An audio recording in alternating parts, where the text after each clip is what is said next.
Just before organized union and the government reached that agreement, earlier today, workers took to the streets of Abuja in protest over insecurity and economic challenges in the country. The NLC is also calling for the establishment of a special fund to support victims of violence and insecurity. TVC News' Joke Adisa reports.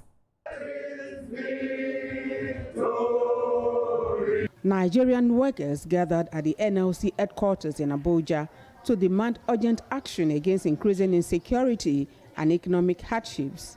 NLC President Joe Ajaero addressed the crowd, explaining the purpose of the protest. He revealed that a late-night meeting with President Bola Tinubu and selected state governors did not result in an agreement to call up the demonstration. We want to put it on record that industrial relation issues is not a security issue.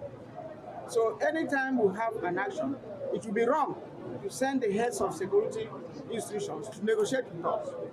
He said, no. Originally scheduled to begin at 8 a.m., the protest was briefly delayed as labor leaders met with government committee set up to review their demands. While awaiting their leaders, workers sang solidarity songs and held placards with messages calling for safety, justice, and relief for victims of insecurity.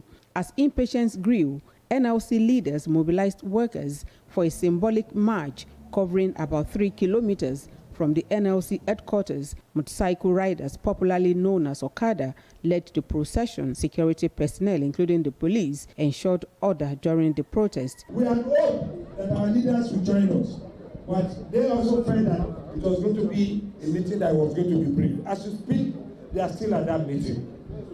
And we are here on the street, reminding government that nobody can cage us from exercising our right.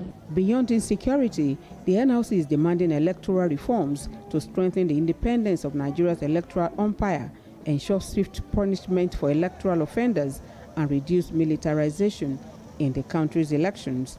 The protest underscores growing frustration among workers over insecurity and economic hardship as labor leaders continue to push for systemic reforms and government accountability.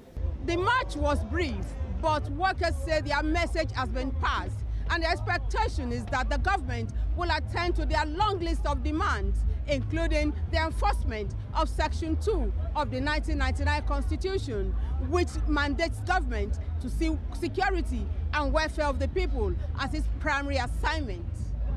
Joke Adisa, TVC News, Abuja.